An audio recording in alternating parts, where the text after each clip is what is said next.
Good morning, I'm Wendy Burke, and this is the CBC Morning Report for Monday, November 29th. In our top story, His Royal Highness, the Prince of Wales, has arrived for the final time as Prince of the Realm, as Barbados is set to become a republic tomorrow. At approximately 11:30 last night, Prince Charles's flight landed at the Grantley Adams International Airport aboard the Royal Air Force Voyager, where Prime Minister Mia Motley, Governor-General and President-elect Dame Sandra Mason, along with other officials, were on hand for the red carpet welcome. During a brief ceremony, His Royal Highness was accorded a full military royal honors, including a 21-gun salute. Prime Minister Motley invited the Prince for the next 2 days. He is to be the guest of honor as Barbados transitions to a republic tomorrow on Independence Day, meaning the Queen will cease to be the country's head of state. The ceremony inaugurating Dame Sandra Mason as President of Barbados will begin at 11 p.m. tonight, with the ceremony to transition from a constitutional monarchy to a republic taking place the following day. The CBC network will have live coverage of the upcoming events on TV8, radio, and social media. In other news, scores of Barbadians participated in yesterday's multi-faith service to give thanks for all the island has achieved so far in its 55th year of independence. CBC's Lisa Broom reports. As Barbados moves into its 55th year as an independent nation and on the cusp of becoming a republic, an Anglican priest is encouraging Barbadians to look inward. Reverend Dr. John Rogers says the Creator is at the core of this country and Barbadians need to get back to that understanding. There is still a core for us all to focus on in Barbados at this time. The core that reminds us that at the very center of our being is this God who created us. And each one is created in the image of this God, worthy of love, worthy of care, worthy of compassion. Reverend Rogers says what's more important is passing on that foundation to the younger generation. Failure to do so, he says, is tantamount to abuse. Yes, sexual abuse is bad. The beating is bad. The verbal abuse is bad. But the worst form of child abuse is not to teach a child of the God who created them and who sustains them in this world. We must remember what shaped us. And if we are going to guide our children to be the leaders of the future, we must do what is necessary so that they are shaped in the knowledge and love of their Heavenly Father. This morning's service saw prayers and other presentations from several of the island's denominations, including the Catholic, Spiritual Baptist, and Muslim faiths. There was also a dance presentation from the Louise Woodvine Dance Academy, accompanied by musician Roger Gittins and singer Kelly Cadogan. Afterward, Mr. Gittins was recognized for his outstanding contribution to the local musical landscape. Importantly, too, the new colors for the President, the Barbados Regiment, and the Coast Guard were unveiled at the service. These new emblems are a major part of Barbados' move toward becoming a republic, which will be completed during a ceremony in Bridgetown tomorrow night. Lisa Broom, CBC News.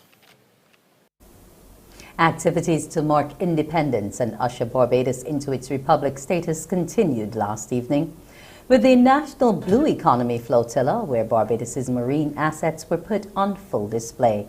At that event, Minister of the Blue Economy, Kirk Humphrey, disclosed that close to 1,000 jobs are coming to Barbados's maritime industry over the next 12 to 18 months, as the ministry integrates digital technology into the sector. In addition to job creation, Mr. Humphrey believes the integration of technology will also improve Barbados's ability to detect illegal activity in the maritime space. One of the things that I think is going to be very important is that we become a lot more friendly with digital information, a lot more respectful of technology, not only in terms of our interdiction for drugs and for guns, but also to capture illegal, unregulated, and unreported fishing. But I also feel in terms of the administration, we will have the opportunity now to hire at least 1,000 persons in this maritime space over the next year, year and a half. as we build out this particular space. Minister Humphrey says government recognizes the importance of building out Barbados's maritime architecture. It is necessary for us in Barbados to be able to build out the maritime space. There are very few spaces in Barbados where you could safely haul out a vessel. But under this administration, so far, we've been working at one on Pile Bay. We'll be starting one very soon in Bridgetown. We are repairing the one in Concept Bay. And in the Ports Master Plan, there is going to not only be a massive haul out for ships, but a massive boatyard that would allow us to treat to ships that now pass Barbados that can haul out safely in Barbados. They can be cleaned in Barbados, they can be repaired in Barbados, so that we can start thinking seriously about shipbuilding in this country. It will be put on by the association. The flotilla kicks off with a formation of vessels at the shallow draft following the arrival of Governor-General Dame Sandra Mason and Prime Minister Mia Amor-Motley. The vessels then set sail to Carlisle Bay, where Governor-General Dame Sandra Mason was saluted. The event featured assets from the Barbados Coast Guard, the Royal Barbados Police Force Marine Unit, fishing vessels, small watercraft, jet skis, pleasure crafts, windsail vessels, and water sports operators. Next on CBC Morning Report, updates on the COVID-19 pandemic.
The number of deaths in Barbados from COVID-19 has risen to 225. This after a 53-year-old woman died on Saturday. She passed away at the Harrison's Point isolation facility. She was unvaccinated. A total of 115 positive COVID-19 cases, 50 males and 65 females, were recorded by the Besto Santos Public Health Laboratory on Saturday, November 27th. Of the new cases, 20 people were under the age of 18. There are now 505 people in isolation facilities and 3,190 in home isolation. Ministry of Health officials are on high alert following the discovery of the new COVID-19 variant of concern called Omicron. The variant was first discovered in South Africa and has since been detected in several African countries, the UK, Australia, and Hong Kong. Some countries have introduced travel bans and tightened protocols to limit the transmission of the new coronavirus strain. Chief Medical Officer Dr. Kenneth George says officials are closely monitoring the situation in order to implement appropriate public health measures.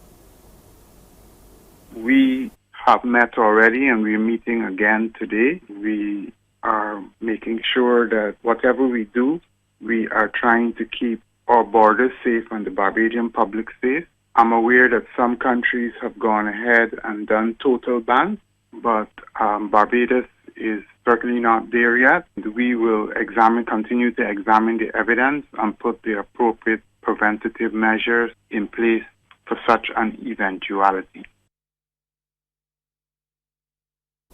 As Omicron raises concerns globally, Dr. George is urging Barbadians to remain vigilant during the upcoming Republic Day celebrations, even as daily COVID-19 cases trend downwards.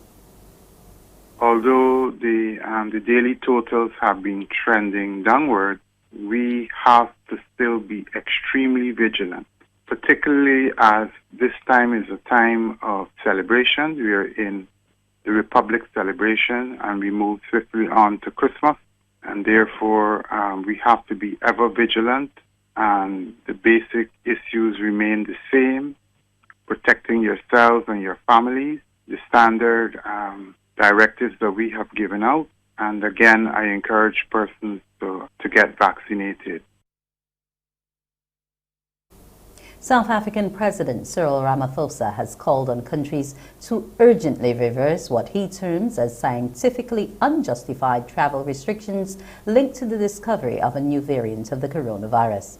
His comments come as the highly mutated variant, dubbed Omicron, continued spreading around the world.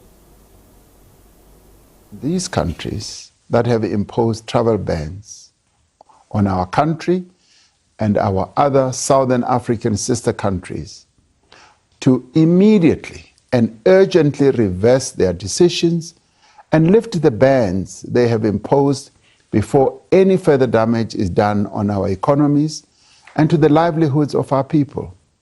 There is no scientific justification whatsoever for keeping these restrictions in place. We know that this virus, like all viruses, does mutate and form new variants. We also know that the likelihood of the emergence of more severe forms of variants is increased significantly where people are not vaccinated. That is why we have joined many countries and organizations and people around the world who have been fighting for equal access to vaccines for everyone. We have said that vaccine inequality not only costs lives and livelihoods in those countries that are denied access, but that it also threatens global efforts to overcome the pandemic. The emergence of the Omicron variant should be a wake-up call to the world that vaccine inequality cannot be allowed to continue. Until everyone is vaccinated, everyone will continue to be at risk. Until everyone is vaccinated, we should expect that more variants will keep on emerging. These variants may well be more transmissible, may cause more severe disease, and may be more resistant to the current vaccines. Instead of prohibiting travel, the rich countries of the world need to support the efforts of developing countries, economies that is, to access and to manufacture enough vaccine doses for their people without delay. Disbelief and confusion washed over South Africa as the announcement of the discovery of the Omicron COVID-19 variant grounded flights and raised fears of a hard lockdown in Africa's most developed economy. Australia, for example, has imposed restrictions on 9 Southern African nations. This as Australian health officials say they've detected the Omicron coronavirus strain in the country in 2 passengers who were tested after flying into Sydney from Southern Africa. It is a fast-moving issue, but we will continue, as we always have, sensible, balanced, guided by the best possible medical evidence and medical expert advice. That is what has enabled Australia to be so successful through the course of COVID, to open safely and to remain safely open. They were from Southern Africa and they've both been confirmed to have tested positive. The flight number was QR908. They were landing in Sydney. Now, there were 14 passengers on this flight from Southern Africa. The other 12 have now gone into mandatory, 2-week mandatory hotel quarantine. It was a full flight. There were 260 people on board. The other passengers and crew, they've now been told to go into self-isolation. Now, New South Wales, it was the first state to reopen its borders internationally. It dropped quarantine for all those people who are fully vaccinated. And of course, overnight, that's all changed as a result. Any international traveller, any Australian returning home now must partake in 72 hours of self-isolation, and anyone from those 9 countries from Southern Africa, they must do compulsory hotel quarantine. Australia had some of the toughest border restrictions in the world. The borders, international borders, have been closed for around 600 days. It was only early this month that the Prime Minister announced that we would be reopening. At one stage, suggestions were around 40,000 Australians were stuck or stranded overseas. Some states are yet to lift those international restrictions in the likes of Queensland, where I am, and Western Australia, but certainly the change overnight, this new COVID strain, there's a lot of cause for concern about international travel once again, and certainly ahead of just a few weeks ahead of Christmas. It's time now to preview what's coming up on Morning Barbados. And we say good morning to Pearson Nosson Nigan Buin. Who and who? Nosson Nigan. Okay.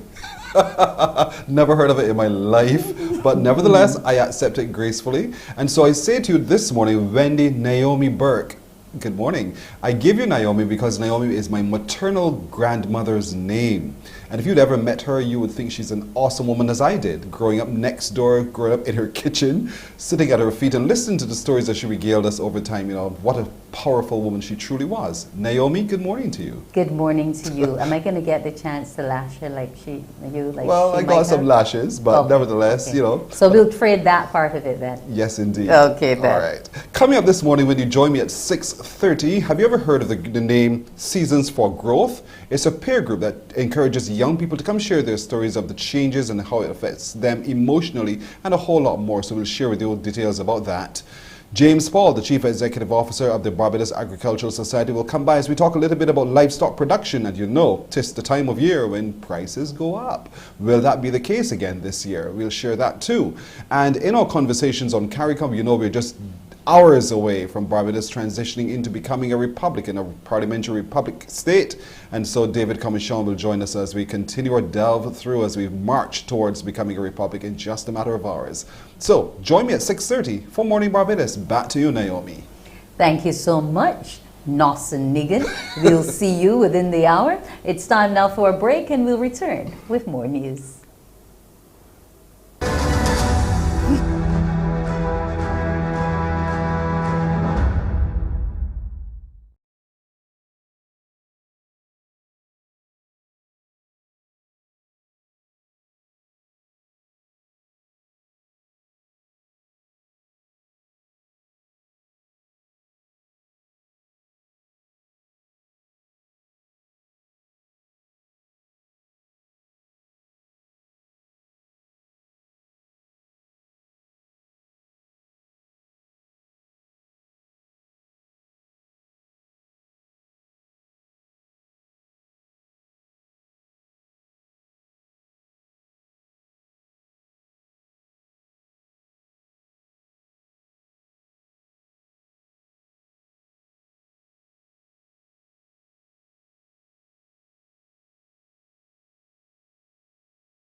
COVID-19 has seen an increase in the rate of domestic violence in Barbados.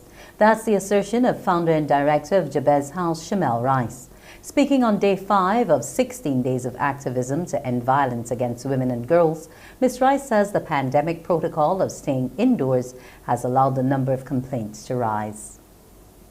Imagine last year in Barbados, we were on lockdown and people felt as if they were going crazy. Persons who had resources and everything, people were just having a rough time. So imagine someone who really has little to no resources. You are in a place where you're vulnerable, dependent on maybe a partner or someone who no longer has a job, or if they have a job, the hours have been cut. It's, you know, you're just at home. It's like tempers are going to fly, things are going to happen. So the reported, and I have to say reported cases, you have seen a very, very, very high increase. So imagine the unreported.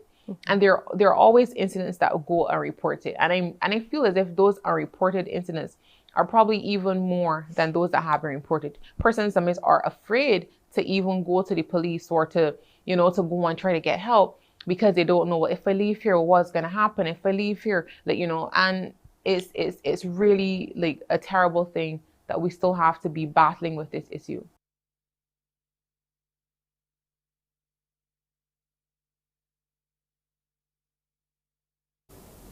Ms. Rice was speaking on the CBC TV8 program One-on-One, which is produced by the Public Affairs Department.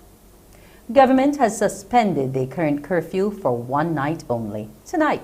That's when Barbados hosts the official ceremony to declare Barbados a republic and the inauguration of the President of Barbados.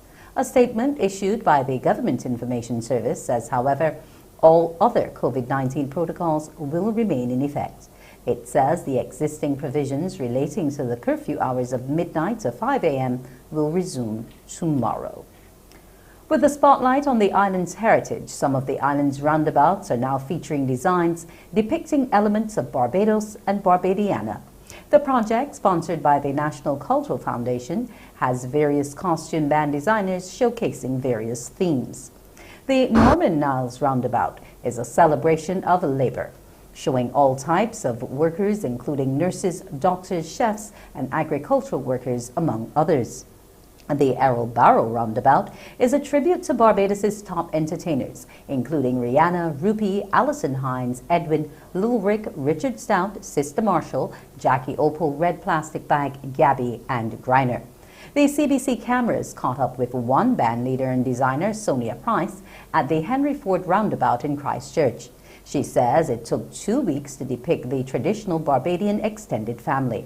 The family is set both on the inside and outside of the home, showing parents, children, and grandparents and other relatives living together in a chattel house.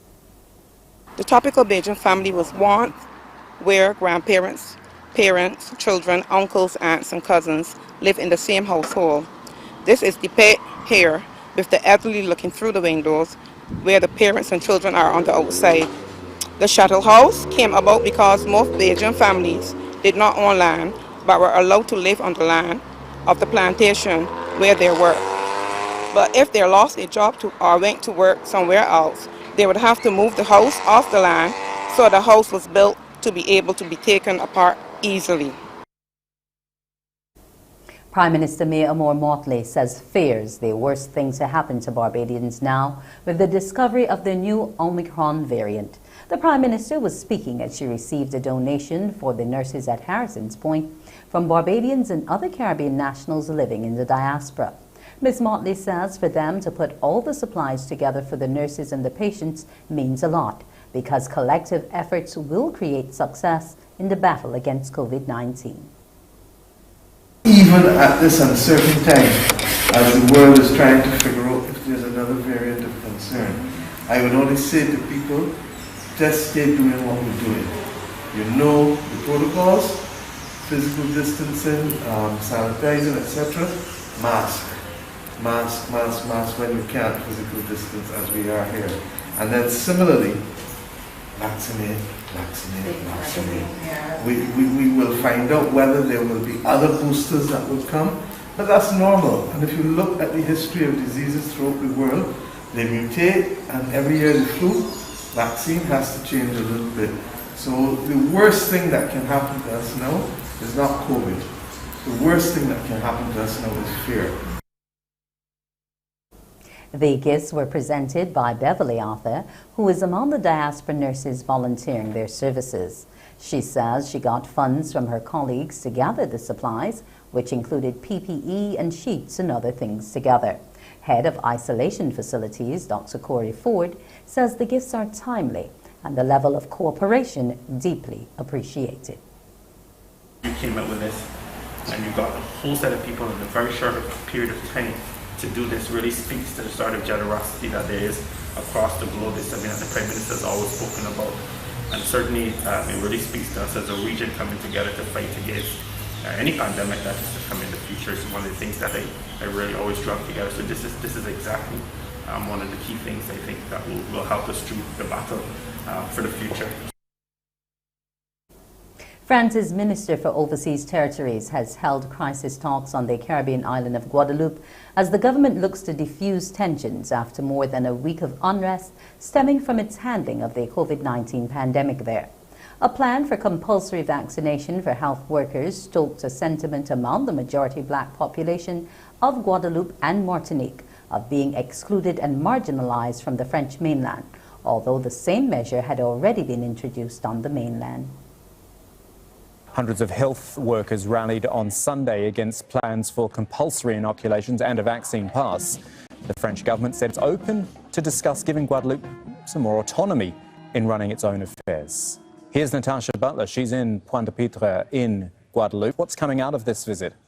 Well, it's going to be interesting to see just how the French Minister for Overseas Territories is received in Guadeloupe, because many people, his visit comes late. The unrest and the strikes started 2 weeks ago, and the fact that he's only arriving now is being seen as an example for many people here of the way that Paris treats Guadeloupe, some people say, as second-class citizens, how it ignores the issues that are happening here. In fact, one protester at a march on Saturday told me if such a situation had flared up on the mainland, a minister would have been dispatched within hours. Well, Sébastien Lecornu is expected on his arrival here to meet with police officers. France has sent over hundreds of extra police forces, security forces, to try and calm the situation here in Guadeloupe. He will then meet union representatives and authorities here. From his point of view, he's already said that Paris is willing to look at some of the issues that have become voiced by the protesters here. So that's things like jobs, the rising cost of living, also perhaps offering Guadeloupe the possibility of more autonomy in the future. From the union's point of view, what they are hoping for from his visit is, as I said, more help with prices. Cost of living very high indeed here. More jobs, especially for young people. Salaries, they want those to be heightened. And also, they want mandatory vaccines for all health workers, firefighters, those kind of jobs to be scrapped. That is something, though, at this stage, the French government says it simply won't do. And in sports, it's day one of the second test, West Indies versus Sri Lanka in Galle. And Sri Lanka won their toss and elected to bat. They are now 43 without loss, and this is from 12.3 overs. So that's the latest in today's match. Stay tuned. It's time now, before that match began, actually, the West Indies captain, Craig Brathwaite, assured fans there will be a better showing in this second test. After the Windies batsmen failed to come to grips with Sri Lankan spinners in the first test, Brathwaite said the batsmen will be changing their approach. We had a lot of discussions, and obviously one of the important things is we got to defend a lot of balls. So I think having a straight bat is one thing we discuss, which will be very important, and sweeping as well, especially obviously the off spinner. But it's just to be clear and to be confident, in whether forward or back. I think Bonner and Josh showed that once you have the solid defense, whether front foot or back foot, and put the effort in, into doing it, and put the energy into doing it, you'll be successful. It's only sometimes when doubt come in, sometimes that's when you could, slip up a bit. But, just to be sure, and believe in that, trust that defense, basically. I mean, that's what the guys did, for all that period, they batted. And then, instinctively, bad balls are ball and they get runs. So, as I said, I think we did it well in Paris, just to do it, for an extended period, to be honest. And it's time now for a look at our weather picture. In Barbados right now, the temperature stands at 27.2 degrees Celsius and it's partly cloudy. However, it feels like 29 degrees Celsius. The humidity stands at 75% and the barometric pressure 1010.8 millibars. The winds are from the east at 24 kilometers per hour. The tides, low tide will be at 8 minutes past 6 tonight, and the high tide at 11:47 this morning. The seas are moderate in open water, with swells ranging from 1.5 to 2 meters and increasing. The forecast for today, a mix of sunshine and clouds with a few brief isolated light showers. Tonight, a mix of clear skies and clouds with a few intermittent scattered light showers. Here's now a look at our international cities. Before we go, one programming note. The launch of the Kaipo digitization project will be airtake delayed at 12:30 p.m. today on TV8. It's scheduled after our newscast Newsday, which will begin at noon. We're at the end of this morning's report. We now join Pearson for Morning Barbados. Wake up, wake up, wake up, wake up. Barbados, get up. Good morning. Good morning, Barbados. Good morning. Good morning to you. Good morning. Morning, morning, morning. Good morning to you. Good morning. Morning, Barbados. Good morning. Good morning to you. Good morning. Morning, Barbados. Good morning. Wake up, wake up, wake up. Morning to you.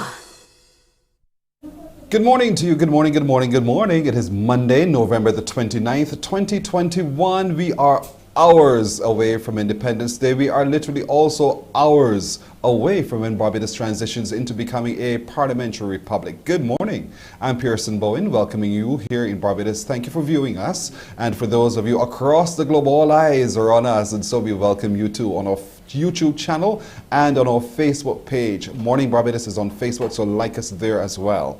Before we get going this morning, just want to let you know that the CBC, our sales and accounts and marketing department will be closing at noon today. That's because the island is also closing down a little bit earlier today as people get ready to celebrate at midnight tonight. And so our accounts and sales and marketing departments will close at 12 noon today. We're asking you to arrange your business accordingly, and we do thank you so very much for your understanding. But CBC also wishes you a very safe and happy independence. So our marketing and sales and accounts departments closing at 12 noon today.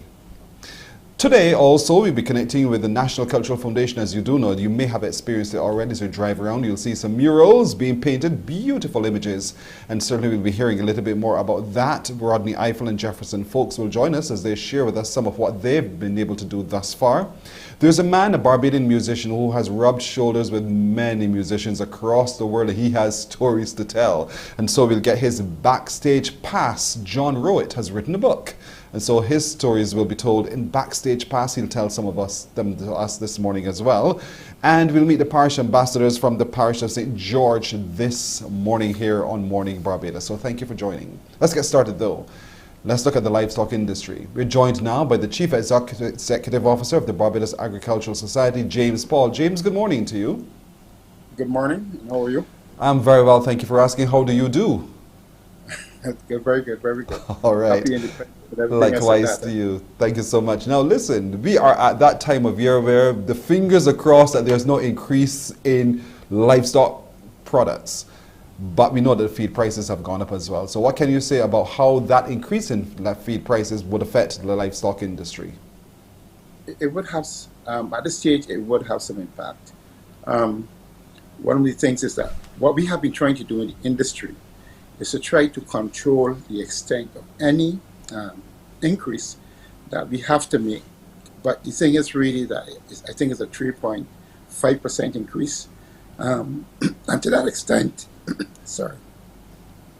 to that extent, it will feed through to feed prices. I don't think it will happen immediately, but I don't see how we can avoid some small adjustment if it happens.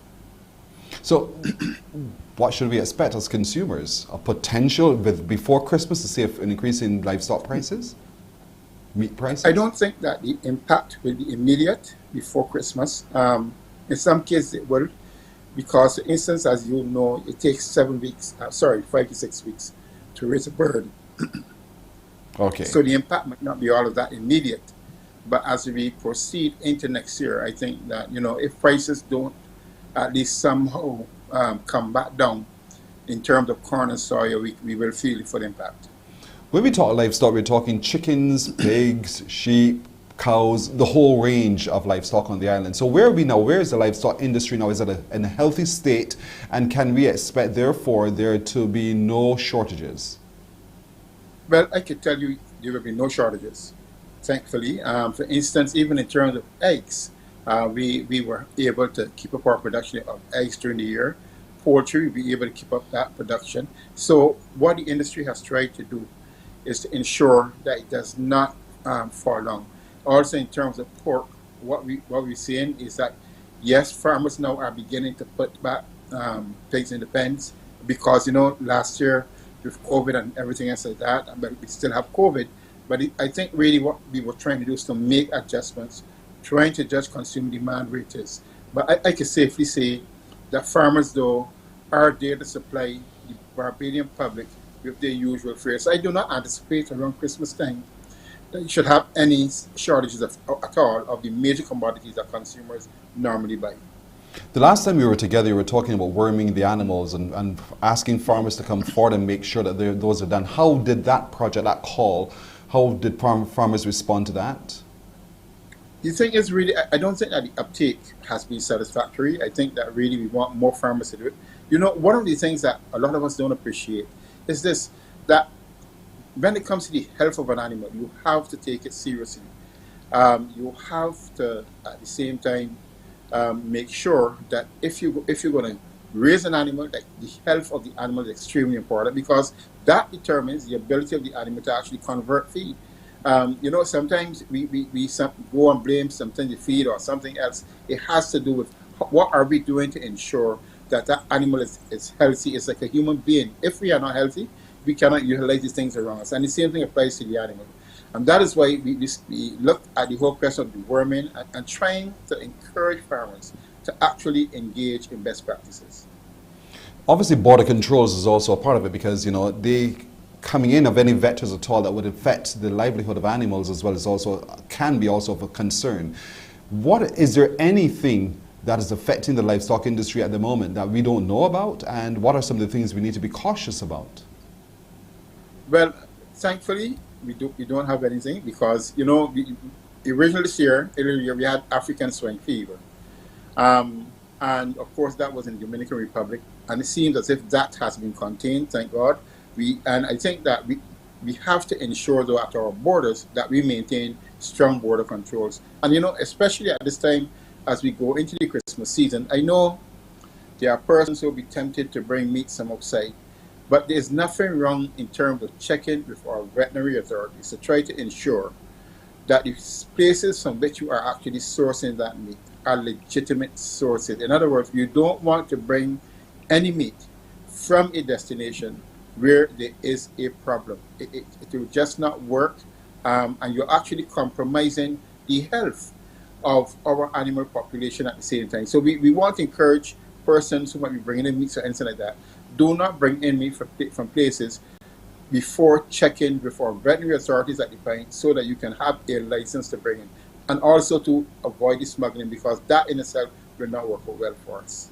Just like to have a ham at Christmas, and certainly they'll tell you a ham is cheaper overseas than it is here, so they would want to import. And you're saying, no, don't simply do that. Have it checked by our veterinary controls.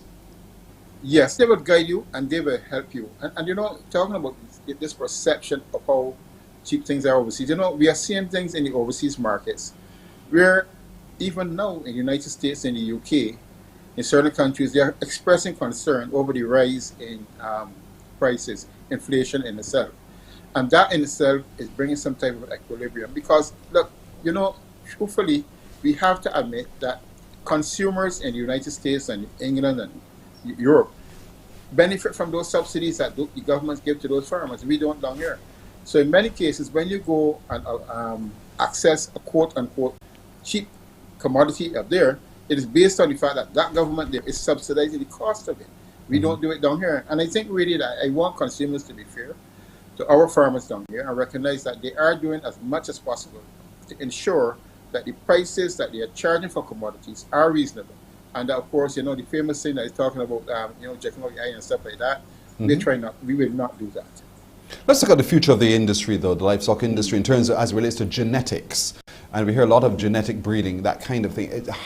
Are we doing that, and where are we with that?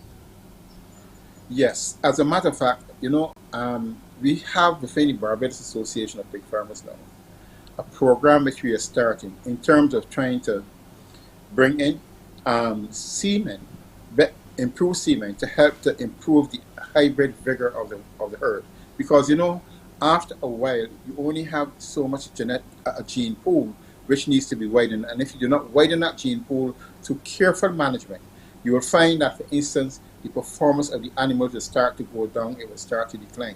So when you introduce new gene stock into that into your genetic herd, what it does, it increases hybrid vigor. And all it means is that it helps the animal in itself to perform better, growth rates remain better. Even, for instance, we have measures in the industry related to, for instance, feed conversion. And what we try to do is to aim for feed conversion in the industry of 2 to 1. In other words, for every 2 pounds of feed that you give an animal, you should get 1 pound of meat. That's the standard. So what we try to do is to try to ensure that we actually are able to achieve that standard within the industry. And of course, what we don't recognize is that maintaining that hybrid vigor in the industry is very critical to being competitive, because it makes a difference between having, for instance, in the case of chickens, it maintains having your chicks at the end of say 4 or 5 weeks ready for market, or as again say 6 or 7 weeks, because what you want fast growers. The same thing applies to pigs. In other words, the less the amount of time that you have to spend on the animal in terms of in the pen, less feed. So it makes you more efficient. You can actually be more competitive to consumers. So what we are trying to do, and what we are doing in the BAS, we are looking at a program in which we are looking at our gene pool. We're looking to bring in genes and using, of course, AI, okay, to help, of course, to ensure that we maintain the quality of the pork that we produce in Barbados. And in that way, we are hoping to remain price competitive, because then what happens is that we have animals that are better converters of feed. AI for folks is artificial intelligence. Now, for a lot of people, the consumer is extremely conscious now. They want to know what has gone into this product that I am consuming. So naturally, when you talk about the length of time it takes before maturity to market, it raises concerns for a lot of people. What assurances can you give that the things that go into fast-tracking production are safe? Because we do not use in any way any medicines to sort of push that growth. If you do use a medicine, it is addressed, like for instance, in a human being, we have sicknesses from time to time, and we use medicines, of course, to address that through antibiotics. But it is not a growth stimulant. That's the thing. We do not use the growth stimulants. What we try to do is to rely on the natural genetic properties of the animal to grow. And you will know, for instance, you know, there's some of us who are shorter and some of us who are taller. And you know, you watch some children in school, yes, and you find that some of them actually are bigger than the others because they grow faster. Some families have that kind of hereditary thing. What we try to do is encourage the animals who have the hereditary properties of fast growers, but not more meat, they look stocky from the very beginning. We keep those animals. Those are the animals that we seek to promote. So in other words, it is a natural, hereditary, genetic thing that we are using to try to improve growth. Because if we keep, for instance, like the Amazon, you know, we talk about the Amazons and stuff like that. Yes. Or in some places in Africa, you have people who are naturally big. So what we try to do is the same with animals. What we try to do is to raise those animals that show the greatest propensity to actually get bigger faster. So it has nothing to do with any growth stimulants. We don't use them because we recognize that as an industry, we have to be responsible to the people, because at the same time, farmers eat that same food. Yes, so you will not want to put the food onto the market that you are going to consume that could also endanger your own family. Well, thank you so much, James Paul, for joining us, Chief Executive Officer of the Barbados Agricultural Society. Lots of assurances you've given to us. One, that we will have adequate supply of livestock produce for the Christmas season, and that the meats that we consume are not in any way influenced by any outside stimulants or anything like that. And the sheep worming, there's something happening that tell me, okay, we just want to remind folks, the Barbados Sheep Farmers Inc. Right. of Barbados Agricultural Society, you're still doing your free worming exercise, right? Correct, that is right. And of course, the numbers are there. Mr. Grant and Mr. Ernest King, President and Vice President of the Barbados Sheep Farmers Inc., they are there. So please contact them if you want to get your animals wormed, and they will do it for you. All right. Thank you so much, Mr. Paul. James Paul, Chief Executive Officer of the Barbados Agricultural Society. All the best and happy independence to you, sir. And same to you too. Thanks very much. Thank you very much. You're very welcome. Okay. Morning Barbados continues right after this. Morning, morning, morning. Good morning. Good morning to you.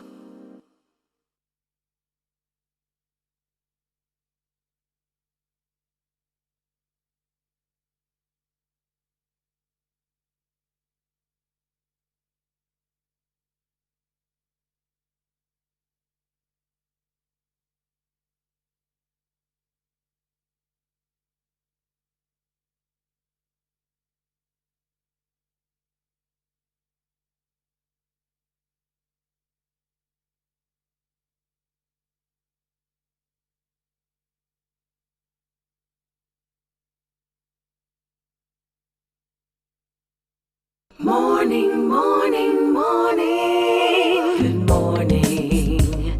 Good morning to you. We're approaching 13 minutes to go to the hour of 7 o'clock now as we turn our attention to conversations on CARICOM. One conversation today, Republic Barbados. We turned into a parliamentary republic. Good morning to you, Ambassador Kamishong. Good morning, Pearson. Maybe two, because Maybe two. we also have to talk about Golden Square. I was just coming to that because Golden Square has a... Yeah. What a weekend we have had here in Barbados as the celebrations. You can feel it in the air now. So let's talk about Golden Square. It has now been opened to Freedom Park. That must mean a lot to you. Oh yes. Well, you would have heard in my speech on Saturday, something we've been working on for a long time. And you know, we had a very special collaboration with then Minister of Education and Culture, Mia Motley, way back in 1997. So it has now come to fruition, and in an even more magnificent way now that she is Prime Minister. But if you go to Golden Square, look carefully at the, the big structure with the television screen, yes, the tower. You will see two flags flying proudly over Golden Square. One flag, of course, is the Barbados flag, but the second flag is the CARICOM flag. So the CARICOM flag will fly over our Golden Square, beautiful, Freedom Park, and that is only right because, you know, the 1937 rebellion in Barbados was part and parcel of a wider English-speaking Caribbean movement from Belize in 1933 to St. Kitts in 1935, St. Vincent to St. Lucia, to Trinidad and Tobago in 1937, Barbados, 1938, Jamaica, 1939, Guyana. So it was really a regional movement that helped us to establish this a regional labor movement, a regional movement of new political parties that led ultimately to universal adult suffrage and onwards to independence. So in fact, I was reflecting on it since seeing the CARICOM flag fly in, and I was saying we now need a project actually to link together all of the heroes, all of the Caribbean community working class heroes of the 1930s, just as we have Clement Payne in Barbados. Belize has Antonio Soberanis Gomez. Trinidad has T. Uriah Buzz Butler. Jamaica has Buchanan and St. Clair Grant, you know. So Yes. they're heroes from every Caribbean community nation in which there was a people's rebellion. And I think we could have a project now really linking the celebration of all of those heroes together. So, and we need to say that CARICOM is going to be in the house. In fact, CARICOM was already in the house Yes. over the weekend, and even more so. I mean, many more representatives are coming into the island this morning to be present tonight. You know, when I hear you outline what you've just outlined, I'm thinking maybe is it me or is it that Caribbean history has not been taught as succinctly as you've just put it? You know, when you put into context everything that has brought us to where we are. Yeah, we have just begun to really scratch the surface. Remember, you know, most of the Caribbean history that that we know has really been the product of the what I would call the colonial historians. So, for example, in Barbados, the definitive history of Barbados was Robert Schomburg's history of Barbados. Robert Schomburg was Anglo-German historian, geographer, you know, a multi-dimensional person sent to Barbados by the British government in the mid-19th century, and he wrote this definitive study of Barbados. But those are the colonial historians, and their history is all about the governors and the British Colonial Office, you know, and so forth, and the planter class. And so it wasn't a history told from the perspective of the people below, the masses of black people. And it is only with the coming of the, you know, the Elsa Gobayas, the Hilary Beckelses, and you know, our own, the Vereen Shepherds, the historians produced by our own University of the West Indies, Pedro Welch, all the rest of them, all the names that we know in Barbados, that we have begun now, Henderson Carter, we have begun now to really explore the history from our perspective. But that's only just started. So we have so much more work to do. I mean, I really credit Professor Beckles' works like Britain's Barbaric Time in Barbados, Britain's Black Death. In fact, just yesterday I picked up this book on Bridgetown, the history of Bridgetown, told through a series of lectures and edited by Professor Woodville Marshall and Pedro Welch. And I really want to devour that. But yes, you're quite right, Pearson. We have a lot of work to do. And you know, I tell people, when you really get to understand our history, it's a glorious history, and we come out really shining as a people of great courage, resilience, humanity, you know, and constructiveness. So I'm looking forward to being part of that process going forward to really give the history to our people. It really does sound exciting. But when you look at all of these locations, there's the Freedom Park. Almost adjacent to it is Independence Square, and across the water, Heroes Square. Or house. I'm walking into a road that you're thinking already. I can feel it in your face already. You're thinking like me. A lot of this culminates tonight in us now breaking away and assuming and ascending really and take our rightful place as a republic. Let's talk about the significance of tonight and what happens then the following day.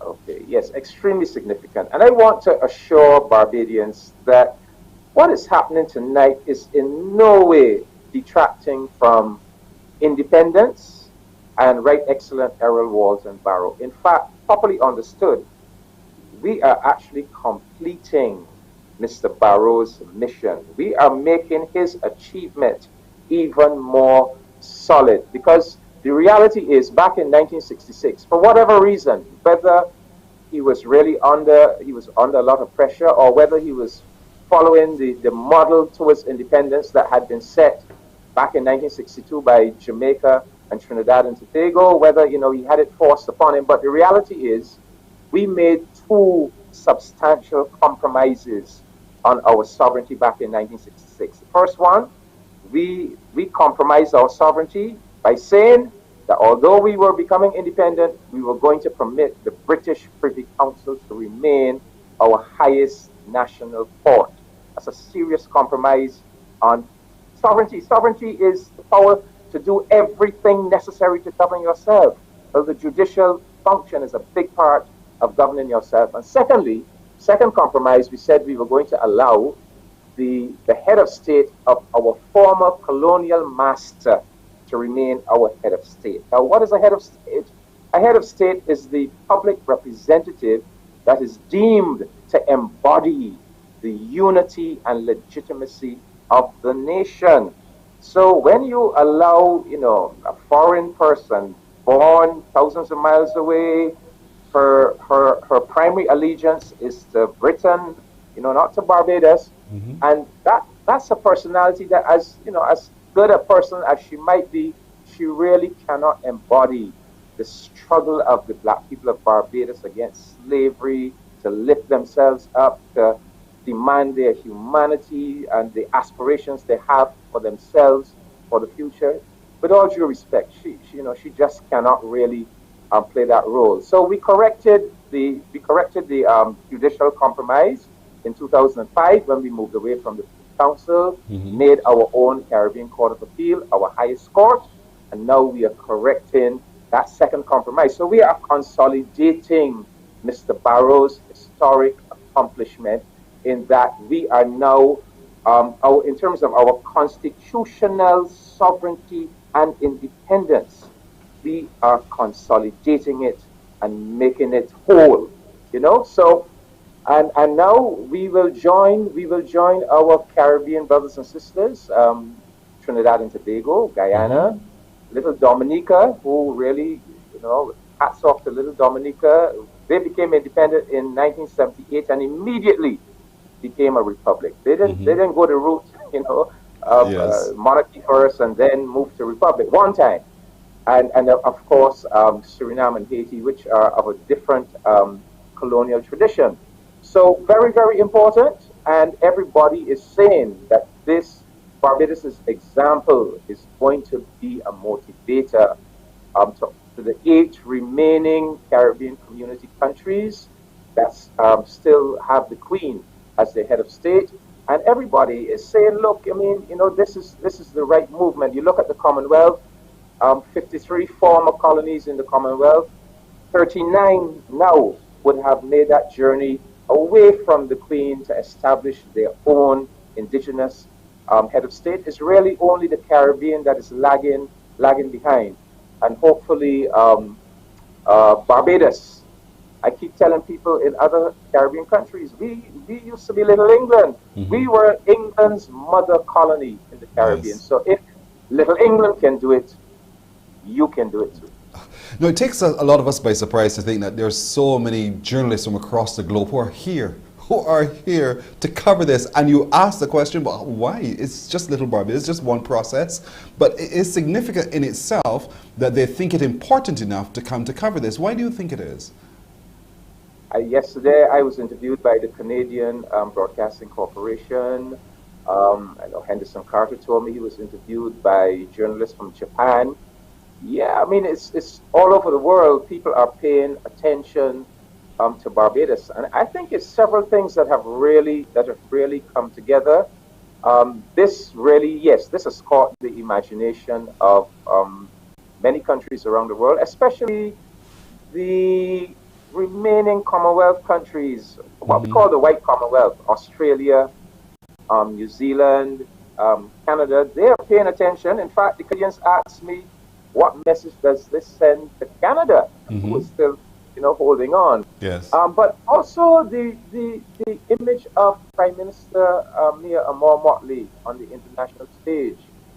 Since coming to office as Prime Minister in 2018, she has really had a very, very dynamic image internationally, and so she has lifted the profile of Barbados. I don't think the international profile of Barbados has ever been as high as it is now. So people are paying attention to Barbados. In fact, there's a joke that is going around saying that Barbados Barbadians should be charged with false pretenses. They have managed to convince the world that Barbados is a small island developing state when that can't be true, you know. And it's a little joke based on the impact the great impact that we are having. People can't believe that this could really be a little island in the Caribbean. And you know, we have reached out to Africa. Barbados has developed overseas in Ghana and Kenya. We have played a big role in helping to establish that new partnership, if you will, between the African Union and CARICOM. So yes, our name is out there. People are paying attention to Barbados, and we should be very proud of that. What we do means something to the international community.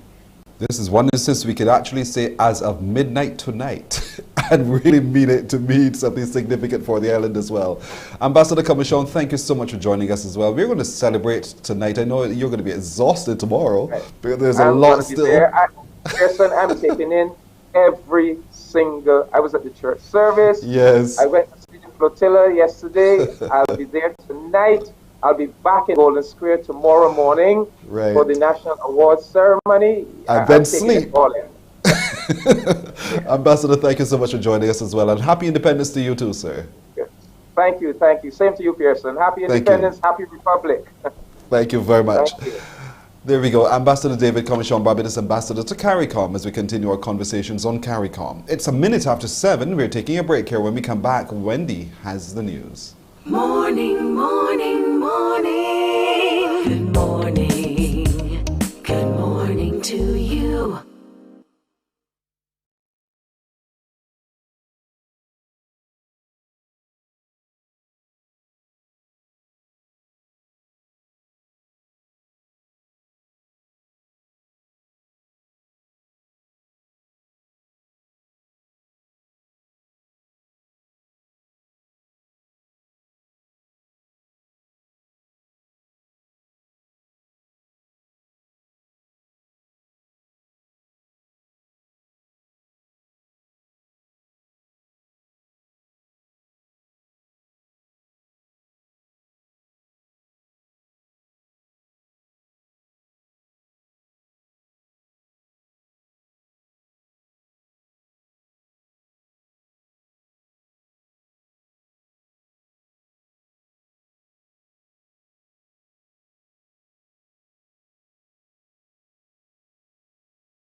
Final time as Prince of the Realm, as Barbados is set to become a republic tomorrow.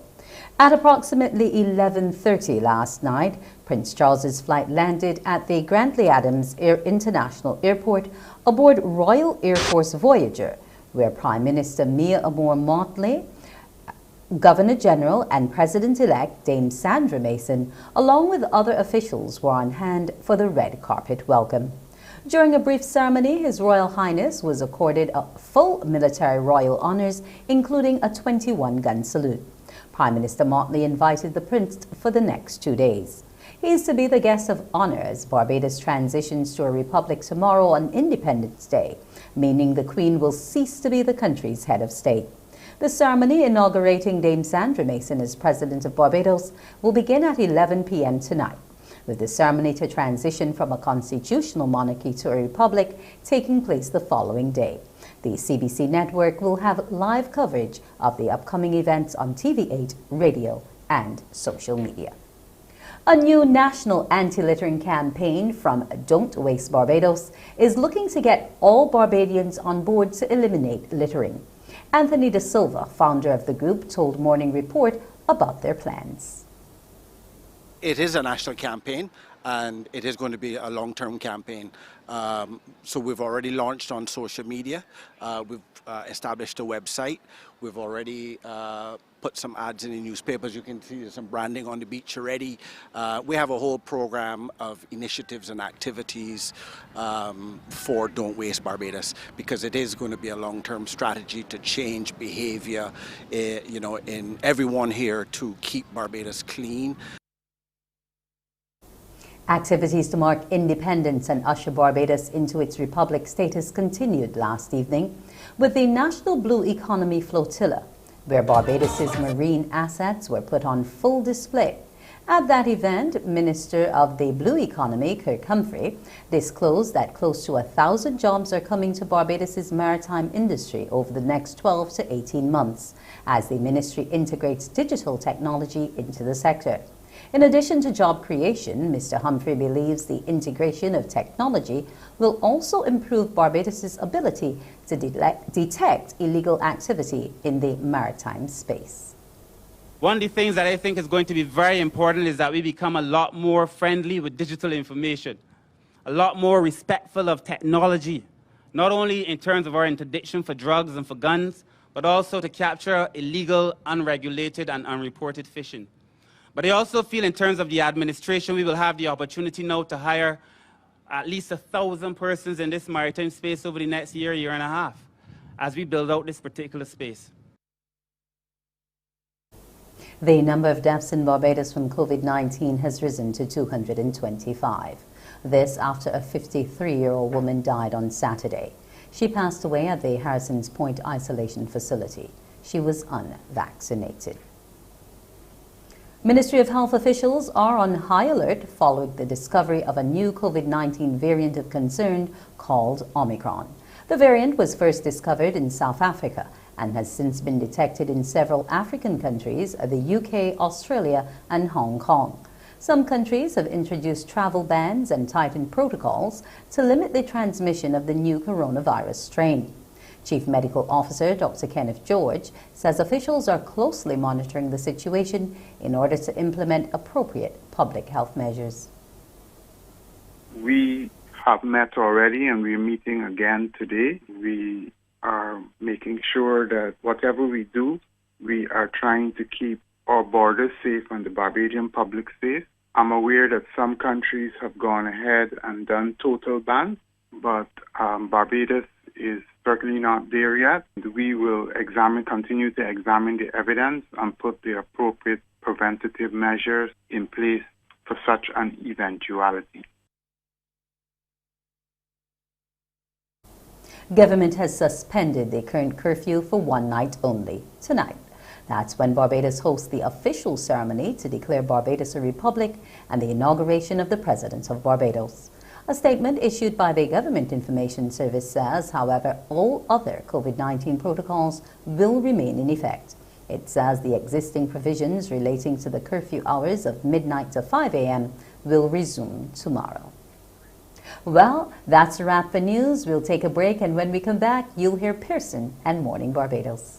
Morning, morning, morning. Good morning. Good morning to you.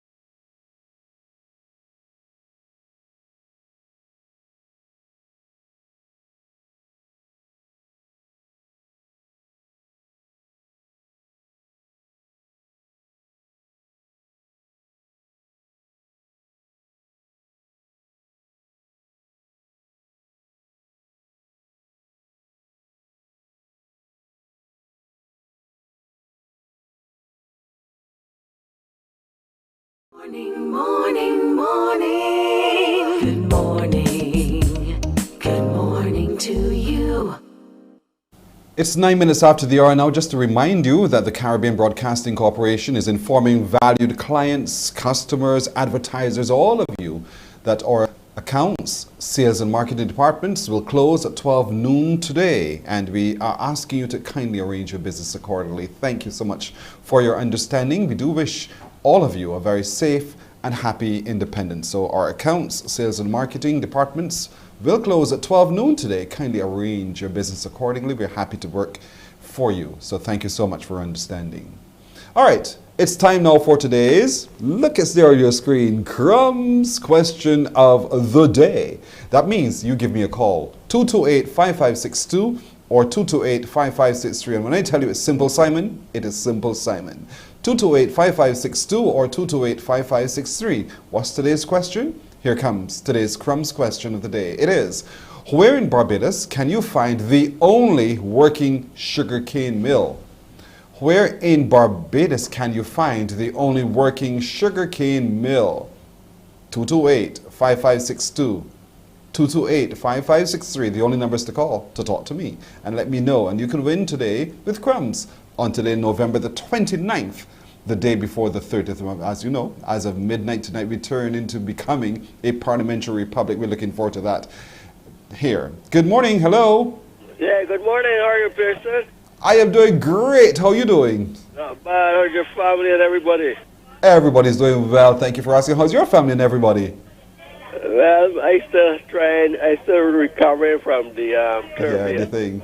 I know, but you're doing well. You're sounding hearty, as the old people will say. So you're looking good, man. Yeah, you're looking forward to Independence Day. You're looking good because you're always on the TV. I don't know how you're looking. Bless your eyesight. Bless your eyesight. So let's say you're looking forward to Independence Day. Yeah, but I always am. You know. You always do. Yeah. Like the city parade and thing, you know. Yeah. Well, it's going to be a little bit different tonight, you know that. So don't oversleep that you missed the night. Yeah. I won't oversleep. I try to see if I could, although the tablets at night sometimes they make me sleep, but otherwise I know how it feels. Trust me, I'm on medication too, so I understand exactly how you feel. But put your alarm clock on and make sure you get up, because it's going to start about 8:30 here on TV8.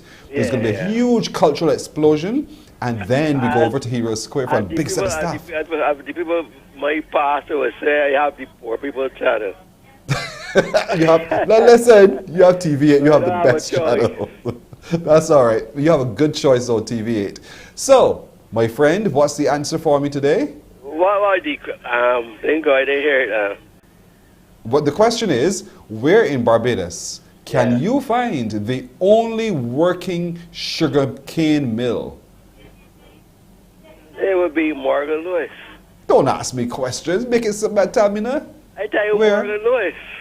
You sure? Yeah. When was the last time you got to Untraveled Barbados? Not saying way out. Not saying way out. I just tease you. But you know what?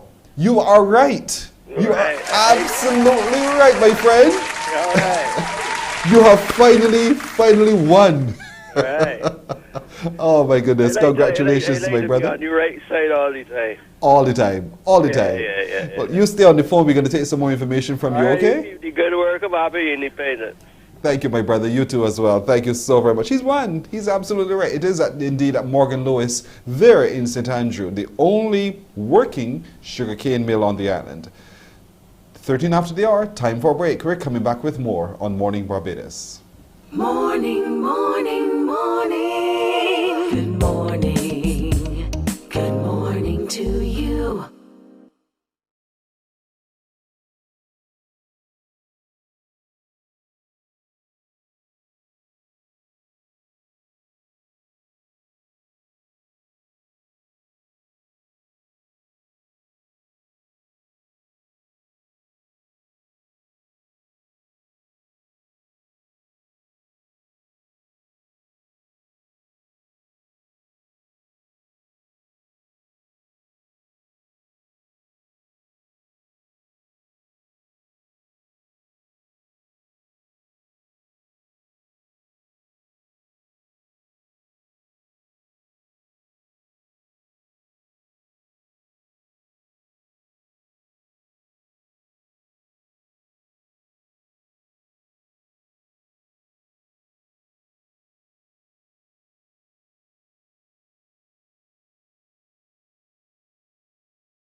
Morning, morning. Good morning.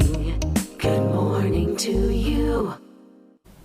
14.5 minutes after 7 o'clock. Just want to let you know again, don't forget, here on TV8, right after the evening news, the news night, you can look out for the broadcast as we come to you live from Independence Square and Heroes Square, and on radio. We go live from 10 minutes to 8 o'clock this evening. All of our stations on radio will be bringing you live commentary from around 10 minutes to 8 o'clock this evening. There's a cultural explosion. You'll get to see the National Steel Orchestra and hear it as well. And then, as Carol Roberts would have said, ruction in Heroes Square from just after, as we move all the way up to the arrival of the Prince and also our other dignitaries as of midnight tonight, when there's the swearing in of our President of Barbados. Look out for all of that. Listen out for all of it as well. Our social media platforms will be carrying it as well. So great reasons for you to stay up and stay alert to TV8 and all of our radio stations here at CBC.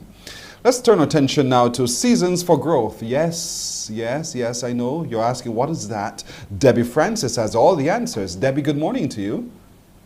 Yeah, good morning, Pearson. Good morning, everybody. Thank you for joining us this morning, Debbie. Now, put into context, what is Seasons for Growth Barbados? What is that? Seasons for Growth Barbados is a grief and loss educational program for children. Children that have been affected by any type of grief or loss. It could be through death, separation of parents, fostering, adoption, and sometimes loss of their well-being. Covid is a classic example with the lockdown, loss of their children's education, and the fractured learning that they've actually encountered. So why this group, this peer group? Because I worked for Seasons for Growth back in the UK many years ago. I was working at a school and I was the school nurse, or the matron as you call it here, and I noticed that a lot of children had issues in terms of some of the losses, and it was affecting their learning. It was affecting their behaviour hugely. But I started a daycare when I came to Barbados, and when we had camp for the children, I'd recognised similarities between their behaviour and some of the losses that they'd been going through. When we had their lockdown after COVID, or during COVID, I realised that it was kind of futile to then reopen the daycare when I could probably see if I could implement this programme here.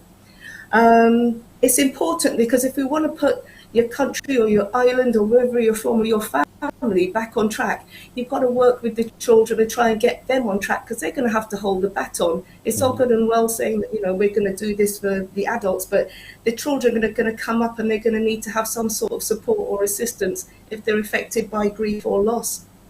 The group is called Seasons of Growth, and it's so interesting. It's called that when you're talking about grief and loss. But you're looking at it from a totally different perspective. Could you shift in our minds why Seasons of Growth and put it into the perspective of grief and loss? Okay, it's actually Seasons for Growth. For Growth. Because in order to be able to grow, Seasons for Growth, and we use the seasons as people can recognise the seasons in terms of your emotions, and you can go through several different emotions all in the same day. Normally, when things have happened, you would associate that with the autumn time, when there has been a significant change, and that's one of the biggest changes you're going to get seasonally. When you're going through despair, that would take you through your winter, but there's still hope, and the hope is going to be the spring, as you've got the buds of spring, the things that are coming along, and then your summer is when you're starting to appreciate the differences and the things that have happened. And we use the seasons because that's the one thing that the children can all recognise. So what age ranges are you dealing with here in this peer group? We deal with children between the ages of 6 and 18. Now, Seasons for Growth actually has an adult programme as well, but because I'd applied to bring it to Barbados, we will be dealing with the primary age and the teenage years. Right now, I'm dealing with the primary age children, as I said, I'll be taking the 6 to 12-year-olds, which I've started working with immediately, because teenagers do have some understanding as to loss and behaviour. But if I can capture the younger ones right now, I have someone that's training to work with the teenagers, all right? I'm trying to understand then how each session is broken down. I'm seeing here on the screen the program structure, and you have different levels: level 1, 6 to 8, level 2, 9 to 10, level 3, 11 to 12, and level 4, 13 to 18. And yes, they're a little bit more able to understand, I suppose. But then each level is including 8 weekly sessions, and those are also broken down. So help me understand then what happens in each session. Okay, so level 1, which will be, each child is given a manual. That's their manual to complete and to go through. And this will be for that age group. Level 2 will be for the next age group, and level 3 will be for the older ones, the ones that are like 10, 11, all right? When the children go through the manuals, we talk them through, for all of them are not necessarily, they're not all at the same level of literacy. And so there's things within the manuals, within the books, where they can write or they can draw. The main thing is to get them to understand consequences of their behaviors and their actions. Although they're going through grief and loss, we have all been through at some stage and will go through grief and loss, but what behavior associated with it, okay? We have manuals as we're called companions, and that's what they used in what they call in the UK. And each companion is given one of these, which is a Seasons of Growth companion. Right. And each weekly session, we take them through a season. We start off with autumn, which is when they've recognised that there's been changes. They recognise that there's been losses, and each season, has 2 sessions. So you've got 2 sessions for autumn, 2 for winter, 2 for spring, 2 for summer. And at that point in time, each child, we have them in groups, I beg your pardon, no more than 8 children in each group, because you can't really give everybody enough time if you're going to have larger groups than that. No less than 4, no more than 8. And each session lasts for 50 minutes to an hour. And it will be each week at the same time on the same day. So if you come on a Saturday, it's every Saturday at that particular hour. If you come on a Wednesday, it's every Wednesday at that particular hour, Pearson. Right. And so you're talking here, you're in with them, you're saying life is like the seasons, change is a part of life, valuing my story, caring for my feelings, making good choices, a number of good things that you're helping the children pair to pair, because that's what it's about, pairing together. And you're, while there, you have a facilitator who guides the process as well. You encourage the children to use the booklets to write, to share their story as well, part of the pouring out, I suppose, of that grief and loss, so that they can now replace that with some positive outlooks as well. Yeah. How are these sessions conducted? Because, you know, we have protocols in place that say you can't assemble that easily. So how are you conducting these sessions? The sessions are face-to-face. You can't do it virtually because you can't guarantee confidentiality. We don't know who else is in a room with another child. And the way that it's done is the same way that you would have your maths or English after school lessons. Right. So the children obviously are taking their temperature, you're following the protocols, they're sanitizing, and although you can have 8 per session, I'm only having 5 per session because they have to be very well spaced out. They've got to be well seated away from each other. And so that way it's working for us. That's great. I see here you listed some program outcomes as well. You say you learn about how different people respond to change, loss, and grief. You understand that it is normal to experience a range of grief reactions. You explore new approaches to dealing with change and loss in lives. You build communication, decision-making, and problem-solving skills. They get to participate in a supportive network of peers and adults, and they get to integrate their new learning into their relationships with family, friends, and others. So very positive program outcomes as well. It sounds like a really good program, Seasons for Change. And so how can anyone who is watching today, who's struggling with a little child or teenager, who are battling these changes, how can they be a part of the program Seasons for Change? Seasons for Growth, sorry. For growth. Why am I constantly I get the idea, but Seasons for Growth. Seasons for Growth Barbados. Okay, so I can be contacted via email, which is seasonsforgrowthbb@gmail.com. You can contact me via the phone, which is 268-2085, or 624-5335. All right. And when you contact me, then I will return your call, or I'll contact you back so that we can actually go through it. Now, I must say that one thing about Seasons 4 growth is that we with the schools, because I can't just go out there and recognize that a child is having difficulty with grief and loss and behavior and anxieties and things like that. This is peer education. We're not counselors, okay?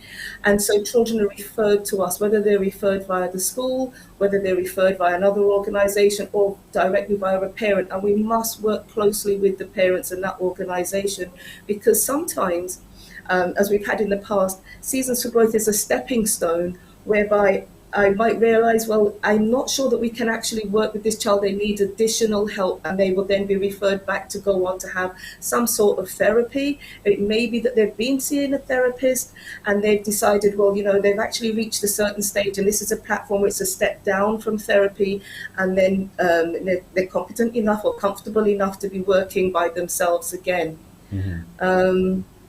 Yeah. Right. Our social media is a buzz. They're saying, well done, Patricia, thank you. Debbie, thank you so much. Patricia Ben is saying this, and that is so much needed within our society as well. There it is on your screen. Thank you, Debbie. That's a wonderful program. So many people need this help. And so people are responding to it already. We want to encourage them to be a part of Seasons for Growth. I don't know where change came from in my lingo just now, but thank you so much, Debbie Francis, for joining us this morning. I can see the positive changes and the effects it could have on our children as they grapple with grief and loss as well. It's a peer-to-peer group session, folks, and I encourage you to join. We'll post this on our social media on Morning Barbados' Facebook page so people can know, and they can know how to contact you as well. Debbie Francis, thank you for joining us. I'm so sorry, Pearson. Can I also add that we also look for sponsors as well, because not every child and not every family is able to actually afford.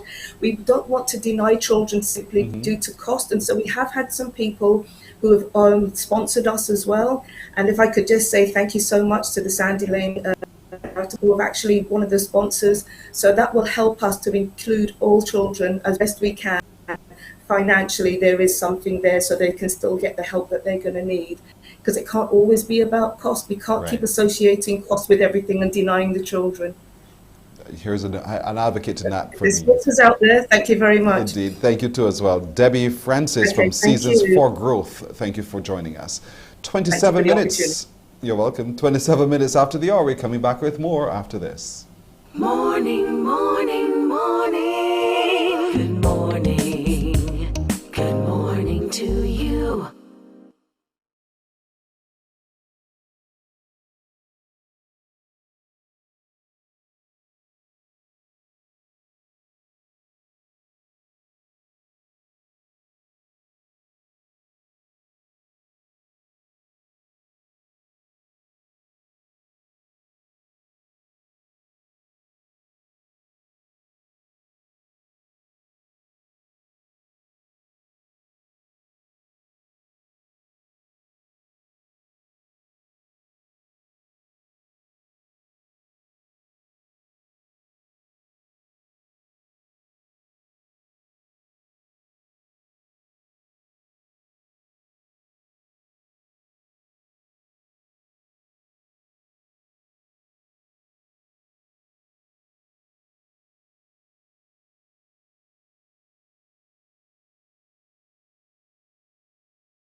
Morning, morning, morning. Good morning.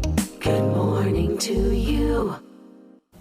Don't forget live coverage of all the activities this evening right here on TV8 starting just after Newsnight, and on radio starting at 10 minutes to 8 o'clock this evening. All of our stations carrying it there, all of our social media platforms and TV8 and radio. So look out for that as CBC brings you front row coverage. And of course, with the protocols in place, you don't need to leave home. You can sit wherever you are and watch it. All of our mobile devices will be streaming it as well. Also, today at noon, our accounts and sales and marketing departments will close early owing to preparations for tonight's events as well. We do thank you for for arranging your business accordingly, and we are wishing you a very happy independence ahead, but a very safe one too. Still to come, John Rowett shares on his book Backstage Pass, and we'll meet the parish ambassadors from St. George. But let's look now at the work of the National Cultural Foundation to be a part of this huge celebration. There are going to be, and there are continuing to be, some beautiful explosions of art across the island. Joining me to talk a little bit more about that is the officer responsible for visual arts, Rodney Eiffel. Rodney, good morning to you. Good morning, Pearson, and good morning to the entirety of Barbados. Thank you. I'm doing well. Thank you for asking. How are you doing? I'm fine, thank you. Yes. I'm told Jefferson is on. I'm excited. Jefferson, we finally got the connection with him now. So Jefferson Folks, coordinator for the National Mural Project. Good morning to you, Jefferson. Somewhere you're right. Okay, Jefferson will join you in just a moment, Rodney. So let's talk a little bit about the visual arts that we are experiencing across the island. I see that the roundabouts are being beautified as well. So what's happening? Well, yeah, it's an explosion of creativity in terms of the roundabouts and in terms of mural art. I mean, I want to call the figures. We have 13 artists doing 13 murals for our 55th Independence celebration. What more could you want from that? And it's really wonderful.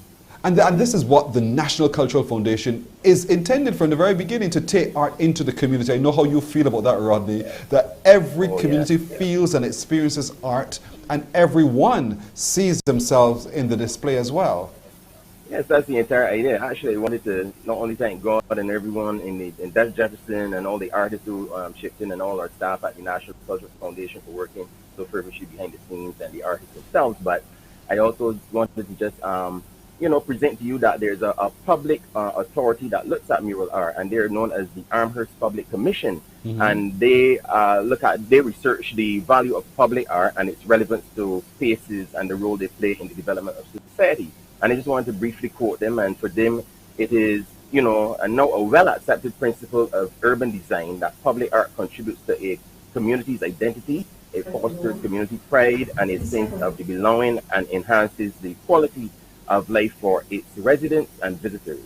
So through this, towns gain real value through public art. And I just wanted to set the stage by that, Pearson, because we are showcasing projects that were done in two segments. One is the Cityscape Mural project, and these were done on themes which stemmed from our national anthem. So as we wanted to, challenge and choose a segment from our national anthem, and then have all of the four artists, working on them, then be stimulated by that team to come up with a concept which we wanted to interrogate the past, present, and future in terms of generationally what Barbados meant to each and every one of them.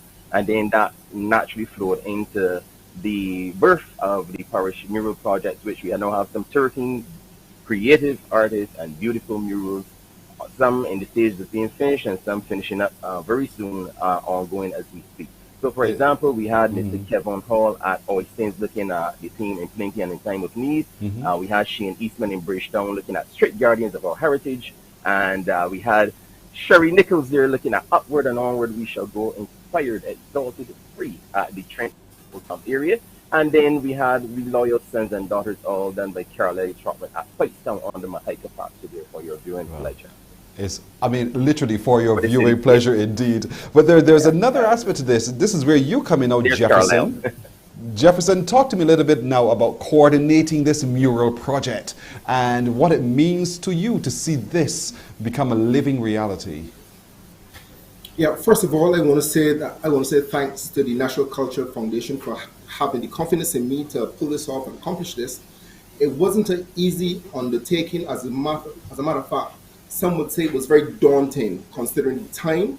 However, it was fun. I'm a people's person, and to be able to motivate the many different minds, the many different artists, because you know how artists are. Some say they're eccentric. So it was fun. A lot of work.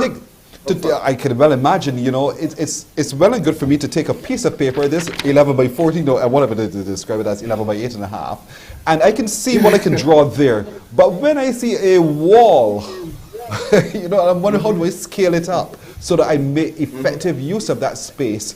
It must be a tremendous feat, I can well imagine. But yeah, for sure. But this is when you go and you learn art and you study art, these things become second nature to you. One of the most important things is making sure that the wall or the canvas is primed properly, is taken care of. You look for cracks, you look for blemishes, mildew, those kind of stuff, and then you do what you know you have to do to prepare the canvas, for lack of a better word, and then you select the paints that you want, you know the best suited paint for the wall, whether it's outdoor or indoor, and you go from there. Now, there are 13 artists who are working with you on this across the island, creating these beautiful spaces. How has that been, trying to make sure that everybody understands what you're trying to achieve and that they get it right? Yeah, one of the things is that I understand the emotions, the temperament associated with painting, because I myself am an artist for some 30-somebody years. You know, sometimes you don't want anybody wrong here. You're studying the work, studying what you're doing, what's going into it. I would have had some artists here that actually wanted to drop out. They felt frustrated and that kind of stuff. But I motivated them, and they said, Jeff, you know what? I am really happy that you were there, that you motivated me, and now I'm ready to go again. Yeah, and they put through. They put through. All know their artist mountain work, putting on the stain, the finishing to keep it for a long time, for years. Right. Yeah, so right. I feel good. So where are these spaces again? Because I think people want to drive around as much as they can within curfew, you know, to make sure that we can actually see these spaces. So where are they located? Okay, I'm going to give you some. Rodney, if I miss any. Well, Rodney, you do that. I will. Go ahead. Yeah, well, sure. yeah, we could shadow each other as we were doing all along working on the project. So I would have mentioned before the Cityscape now, because we want to make the distinction. Those are the ones with the themes for the anthem, and across the towns of Spikestown. So at the grounds of Spikestown playing field in St. Peter, you have Carlisle Trotman, and he calls the team there the Spice Girls, working on that. So go out there on Mahika patch and look at that in Spikestown. And then we have Poletown at the corner diagonally opposite the fence by the Trent Community Center. Miss Sherry Nichols and her team are there. Then Bridgetown, we have Shane Eastman in the fence in front of the Fisheries Department. And at Oystons on the main road diagonally of Granny's Restaurant, we have Mr. Kevin Hall executing the Cityscape mural aspect. Now, we just seen images of the beautiful St. Lucie Parish Church, and Pierre, you'll be happy to see that. Yes. As a northerner yourself, and that's right. As well, son of Floyd as well. So we have St. Lucie Parish Church there, done by artist William Austin. He's from Pike Corner, and he's quite a find for the NCF. We're glad to see this young talent emerging, and he's doing quite a deep concept there. You see him including the COVID-19 virus and elements of our produce, and St. Lucie being the only female parish there. So, and then we have Dawn Small installing the piece there. You would have seen at Hillsby Turner's Hall Primary School, and he's quite complete. You know, Dawn and himself a professional. At St. John, Larry Belgrave is working on the St. John Post Office. And St. Joseph, the Andrews Factory is being done by Trevor Burnett and Anthony Payne, that wonderful team of talented artists. St. Thomas, Neville Legault, you know, is a veteran artist, and he would have worked with a young team of artists as well to introduce the mural there at the wall facing the small roundabout in Jackson. And they would have seen it installed there, a beautiful mural site indeed for persons in St. Thomas. They would love to see that. And also St. George, we have young Keandra Marshall. It was wonderful interfacing with her. Another wonderful find for the NCF at the Glebe St. George. She is working up there, installing that mural and getting really good comments as they pass by. At St. Philip, the young team of Nikolai Charles and company working there on the wall by the polyclinic there. You see right there. And then we have in St. Michael 2 murals. I mean, they've been adding on and coming up really nice. It's very exciting for us. I mean, I had goosebumps. And we had by the Israel Level Foundation, George Gill. He would have just completed a long mural by the YMCA. Yes. Talented, artist, a really wonderful. I mean, he's added to this work now by the Israel Level Foundation in St. Michael, wrapping the whole building. You should go out and see. Wow. And then in Villa Road, Randy White has joined the team with his young team with Cromie and Alicia Smith, and they are working now to bring up the rear with this mural that will be installed at Villa Road near Villa Mar, if you know that location there. You know, area. You're not the only one getting goosebumps, you know, Rodney. You're not the only one getting goosebumps from all of this. Yeah, for real. This is truly a beautiful community effort, and that's what it's all about, building community and beautifying our community as well. And that's what it is. And Patricia Ben says on social, I'm so proud to be a Bajan. We have some Oh, yes. extraordinary creative artists in Barbados. Thank you, beautiful people, for all of these displays. And so that's what it's about, creating the response by what we encounter and experience when we see the beautiful art in our community, but building our community brick by brick, color by color, design by design, and fostering that happy space in which we live. We got to leave it there, Rodney and Jefferson. Thank you so much for joining and inspiring us again by the beautiful art that you guys and your other artists that you're working with are doing. And I could only wish the best. I hope that Barbados get out there and explore and experience what's available as well. Thank you so much. Thank you, Pearson. Mom, Dad, happy anniversary. Likewise. Yes, Rodney happy Eiffel, the independence. Artistic Officer for Visual Arts, and Jefferson Folks, the coordinator of the Mural project. We're taking a break and we're coming back. We'll meet the parish ambassadors for St. George after. Morning, morning, morning. Good morning. Good morning to you.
Morning, morning. Good morning. Good morning to you. 18 minutes now to go to 8 o'clock as we get to meet this morning the parish ambassadors and attendant for the parish of St. George. Good morning to Monique Bourne, who is the attendant, Michael King and Leah Bascom, the ambassadors. Good morning, all of you. Morning. Good morning, Pearson. Well, thank you for coming through. And listen, we are just days away from the announcement, the big show on December the 4th. Are both of you excited about this? Yes, we are. I'm very excited. Well, hello, Mikhail. Now, talk to me what you're so excited about. Well, I'm very excited to see what we have done over the year come to an end, to see what everyone has done and the development of everyone, not only us at St. George, but all of the parishes. So what is it that you have done over the year? Over the year, we have, due to COVID, we have limited our interaction within the community, but we have done various church visits. We have visited nursing homes because, they weren't able to get visitors within this time. We've also held expos for entrepreneurs, and that's been good for the year.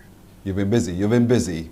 What about you, Leah? Leah, how have you been over the year? I know the protocols had everybody almost kept back, but nevertheless, you were able to press on with your project. What is the project, by the way, and how was it just sharing that information with others? The project, first of all, is entitled Connecting Entrepreneurs and Building Communities, and that entails of us going out there and finding the entrepreneurs within the parish and putting them on an online platform where they can advertise and improve their product and brand. Really? So in the midst of COVID, yes please, in the midst of COVID, we have been able to give the entrepreneurs a platform where they can improve their products and their brands. So what is that platform so that other people across the island can now go and see what St. George has on offer? The platform is called Maritime, and it's It's the called online what? platform where Maritime, Okay. I'm listening. and it's where like I said, the entrepreneurs can advertise and sell their products. Hmm. And Monique, how has it been trying to keep these two on track, ensuring that all goes well and that they are prepared? Well, it have been going great. Both persons I would have known from the past, so working with them was pretty good. And it was a great experience just to see and be out there. I was with the program as in terms of seeing both my brother and my husband being in the program for years before. So it was a good experience to actually be a part of it now. It was a great experience to see what it really entails, because a lot of persons don't know what it entails. There's a lot of great hard work, and trying to pull everybody together was great. But it's great hard work, as you've just expressed it. Now, there's some young people who are watching today who are saying, I want to be just like Mikhail and Leah, and they want to offer themselves to the next set of ambassadors. So, to be them, how can they do so? Well, in terms of just becoming one of the ambassadors or attendants, they can just reach out to the St. George PIC. You can either find us on Instagram or Facebook, and we will connect with you, and then from there we start the process. It starts with being an interview process just to make sure that you fit the right position. I know sometimes persons can be extremely busy, and this, you need to dedicate a certain amount of time. So once we find the right fit, you can become the person. That's fine, and it's great. Mikhail, any regrets at all about joining the program? I guess probably the time, because during COVID, because before my brother, he was a parish ambassador, so I've seen what he has done, and my expectations were a lot more, but as because of COVID, things have been reduced. Yeah, I know. So speak to the young men in St. George to encourage them to be a part of the program. What do you say this morning to them? We're looking for good young fellas, come out, make St. George proud. Make St. George proud. Leah, how has it been for you as well? Any regrets, and what would you say to other young females in St. George today who would see themselves to be the female parish ambassador? But in terms of the regrets part, no, I don't regret being in the program because it has shaped me to become the positive role model, not only in my community, but for my parish as a whole. And for the young ladies out there that want to become an ambassador, I would definitely say go for it, because it helps you not only to expose you on social media, but it also develops your interpersonal skills and also helps you to shape to become that positive role model. Monique, the big show is coming up. I know it's going to be part virtual, part live. You can't wait for it to finish, I can tell. Vereen Walker, by the way, saying good morning, St. George. You have fans who are watching us on social media. So let's talk to those, your fans in St. George now, all of St. George, whether they're here in Barbados or anywhere else across the world, and give them a word of encouragement to be a part of the show on December the 4th. Well, December the 4th, we know that we usually come out in our numbers, but still put on your red at home, turn on the TV, and come out. Keep all the noise you want to keep at home. I love it. You couldn't say it any better than that. Keep all the noise you want to keep at home, put on your red, and lend your support to the parish of St. George. I know, because you guys have been outstanding over the years, and there you are. You've been places. You're stronger together. And, I really want to wish you the very best on December the 4th and hope that your name is one that is called as the outstanding parish ambassadors. You're very welcome. Thank you, too, for joining me, Monique Bourne, who's the attendant, and the ambassadors, Mikhail King and Leah Bascom for St. George. All the best on December 4th. Thank you very much. so much for your time. You're very welcome. You're very welcome. We're 12 minutes now to go to 8. We're taking a break right here, and when we come back, we get that backstage pass with John Rowett. Morning, morning, morning. Good morning. Good morning to you.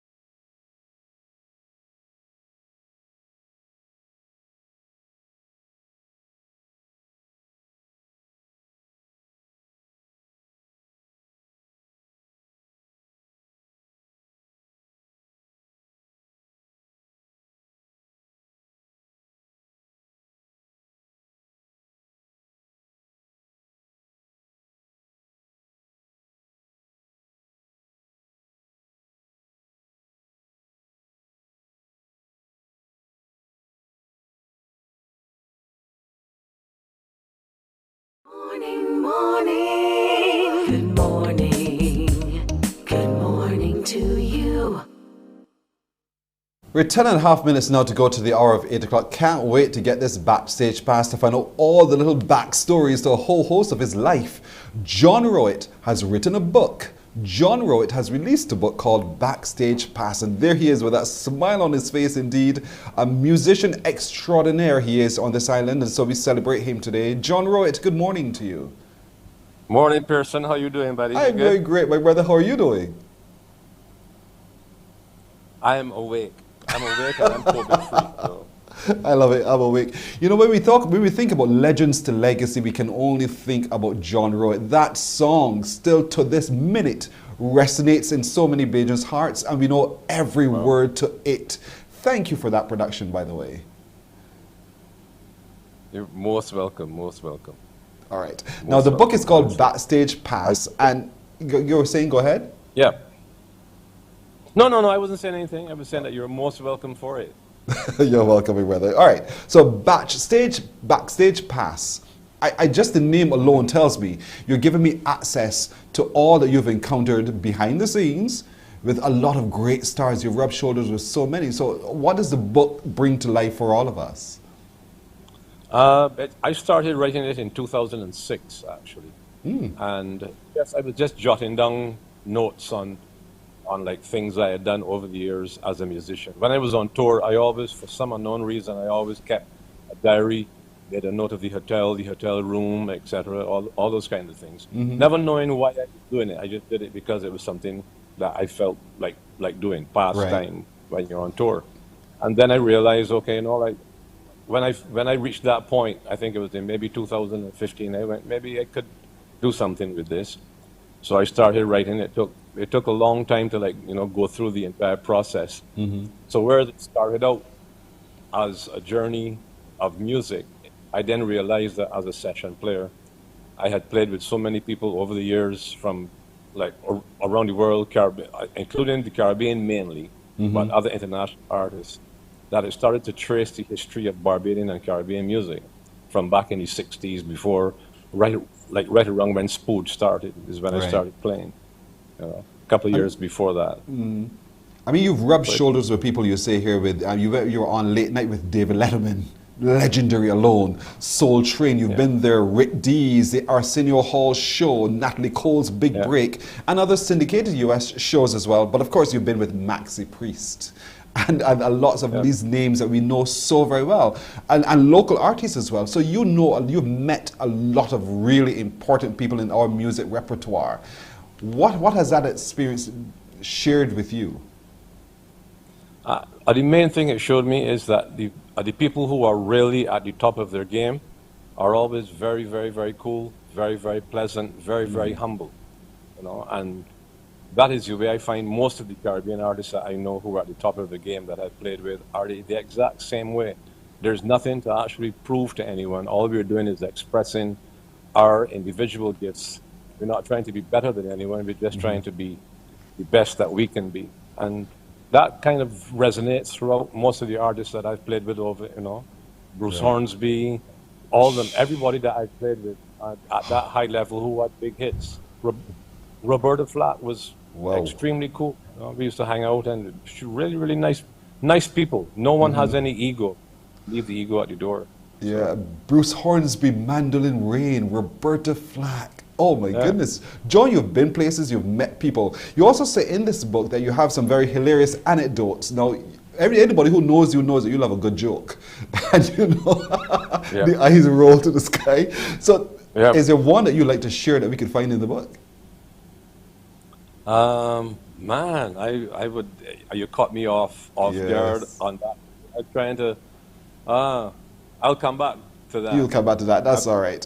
But this book is about 312 pages long. And I mean, well, it's not lengthy, but it's just chock full of great reading because we're learning from your experience as you traveled. Where is the book available, by the way?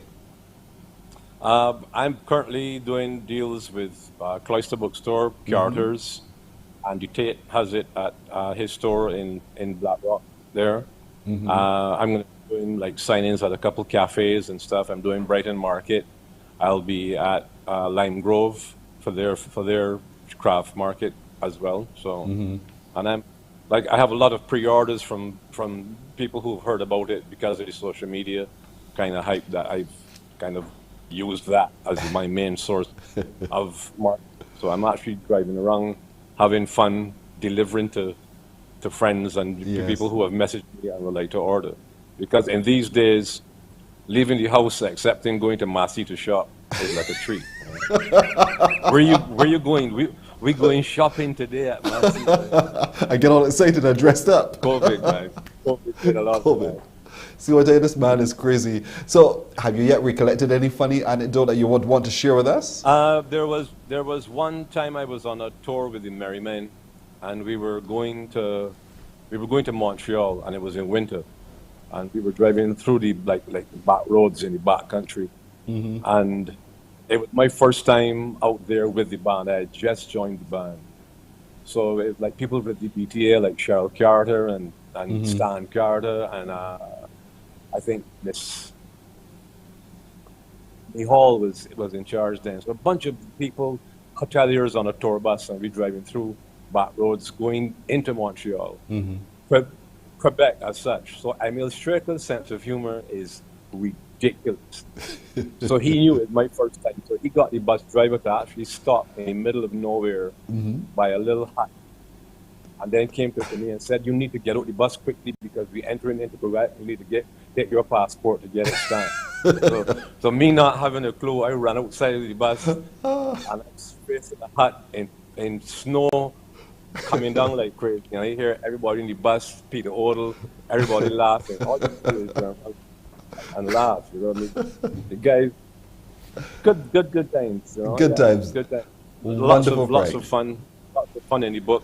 Serious aspects about life and as a Caribbean person, as a white Caribbean, which is really interesting.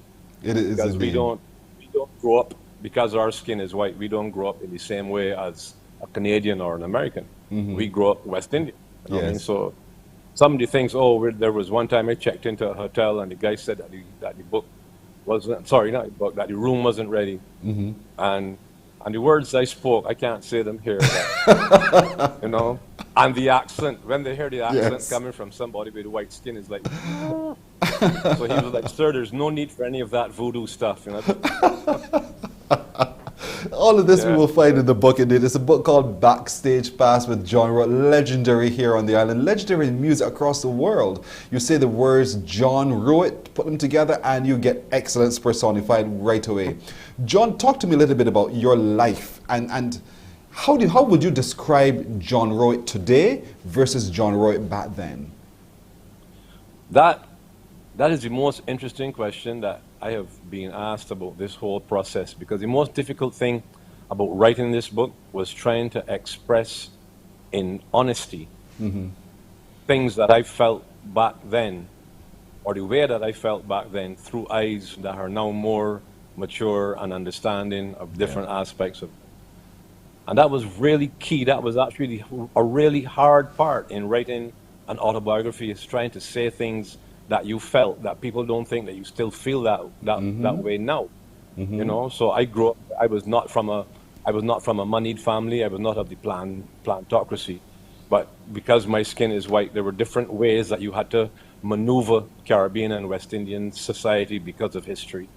So you understand all those things, but the same way that I think on the issue of race, which is a very interesting Caribbean aspect, the way that both sides have to maneuver with each other, you know, like rather than just coming to an understanding and people seeing each other as individuals.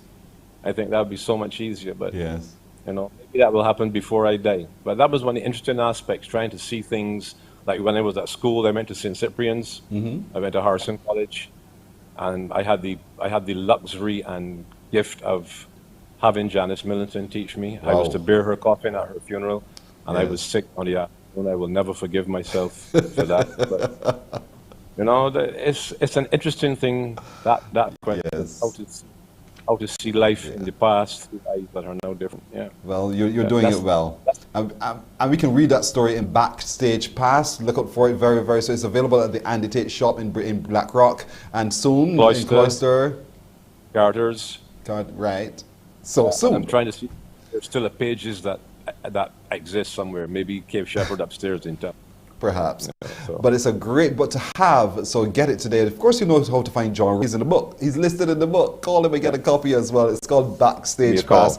John, thank you so very much, for all that you've done over the years and that you continue to do. And I wish you only the very best going forward the rest of your life. Thank you. No need to thank me. It is a gift I have been given from above, and it's my duty to pass on everything to especially younger people. I love to pass on everything to a generation coming. I won't be here forever.